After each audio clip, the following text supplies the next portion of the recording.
Good evening and welcome to a new edition of the news. His Majesty King Abdullah returned home after a working visit to the United States. During his visit, the King was awarded the 2018 Templeton Prize in recognition of his efforts to achieve interfaith harmony, safeguard Islamic and Christian holy sites in Jerusalem, and protect religious freedoms. This is the first time the Templeton Prize, established in 1972, is awarded to a head of state, and the second time it recognizes a Muslim figure. In her remarks at the ceremony held at Washington National Cathedral, President of the John Templeton Foundation and granddaughter of Sir John Templeton, Heather Templeton Dill, praised His Majesty's efforts in promoting peace and harmony among Muslims and between Muslims and Christians. Dill also presented His Majesty with a Tree of Life medal, which represents the depth and breadth of the Templeton Prize, and in this regard, Dill said it represents the depth and breadth and contributions of His Majesty. King Abdullah said he is accepting the prize on behalf of all Jordanians and called for a moment of silence in mourning for the Jordanian victims of the flash floods and their families, and to the victims of wildfires and their families in California. In his speech, His Majesty reaffirmed the commitment to fight extremism, saying Islam is not about cherry-picking verses from the Holy Quran to justify a political agenda. He described jihad as the internal struggle we all share to bring about peace and love, calling on everyone to keep up the struggle. A portion of the Templeton Prize, His Majesty said, will be used for restoration work in Jerusalem, including the Church of the Holy Sepulchre. The entire remaining sum is also being donated to humanitarian, interfaith and intrafaith initiatives in Jordan and around the world. UN Secretary General Antonio Guterres offered his congratulations and gave remarks in which he praised the King's generosity for taking in waves of refugees fleeing conflict and persecution. The program also included remarks from two well-known scholars, Sheikh Hamza Youssef, President of Zaytuna College in Berkeley, California, America's first accredited Muslim liberal arts college, and Miroslav Volf, the Henry B. Wright Professor of Theology at Yale University and the founder and director of the Yale Center of Faith and Culture. Woven throughout the ceremony were performances by Jordanian vocalists Zain Awad and Iman Bisha, the Dozan wa Autar Choir, and the National Music Conservatory Orchestra of Jordan under the direction of Talal Abu Raghib. Jordan marks today the 83rd anniversary of the birth of His Majesty the late King Hussein, who reigned for nearly 5 decades.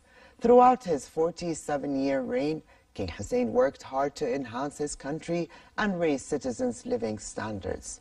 He also focused on building an economic and industrial infrastructure that advanced the quality of life of the Jordanian people.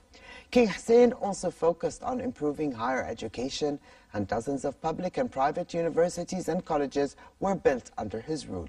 He struggled throughout his reign to promote peace in the Middle East. On the occasion, His Majesty King Abdullah and His Royal Highness Crown Prince Hussein received cables from senior officials, heads of security agencies, and representatives of civil society organizations. In the cables, the senders paid tribute to the late King Hussein's efforts to modernize Jordan and his honorable stances on national and pan-Arab issues.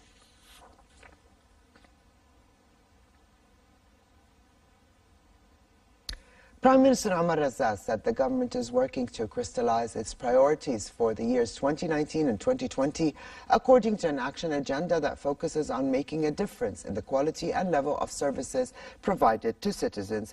During a meeting with President of the Unions Council, Brahim Tarauni, and heads of professional unions, the Prime Minister noted these priorities include specific projects with appropriations in the state budget, which the government will prepare in the next 2 weeks.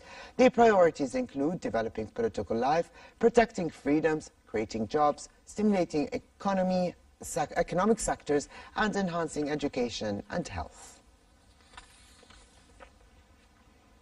During a visit to the Senate, Prime Minister Omar Raza said that his government is keen to maintain consultations and cooperation with the legislative authority. Raza added that his government plans and programs for the next 2 years are based on projects and measuring indicators, not wishes. In turn, Senate President Faisal Faiz stressed the need to continue cooperation with the government with regard to challenges facing the kingdom, namely economic ones. After the fiercest fighting in years, a ceasefire brought relative calm to the Gaza-Israel border today. But the decision to hold fire made Israel's Defense Minister Avigdor Lieberman resign in protest. 2 days of deadly violence between Palestinians and Israelis raised fears of an all-out war. It was triggered by a botched Israeli commando raid into Gaza on Sunday that ignited clashes and left 7 Palestinian fighters and a senior Israeli officer dead. Since Monday, Israeli airstrikes had killed 7 Palestinians and destroyed several buildings used by Hamas. And to the weather forecast, a slight drop in temperature is expected, bringing relatively cold weather and a chance for scattered showers. The Department of Meteorology warns of flash floods in low-lying areas and valleys due to expected heavy rainfall. Winds will be westerly moderate to brisk. Amman can expect a high of 16 degrees Celsius and a low of 10. Fair conditions prevail in the Dead Sea, the Jordan Valley and the Gulf of Aqaba, with daytime temperatures in the port city at 25 degrees, dropping down to 17 at night. And before we go, all ministries, government departments and public institutions will observe a holiday marking Prophet Muhammad's birthday on Tuesday, November the 20th. A communique to this effect was issued by Prime Minister Omar Azzaz.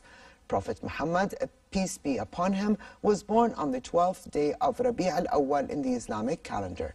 In the communique, Azzaz stressed that all official institutions should contribute in highlighting the noble occasion.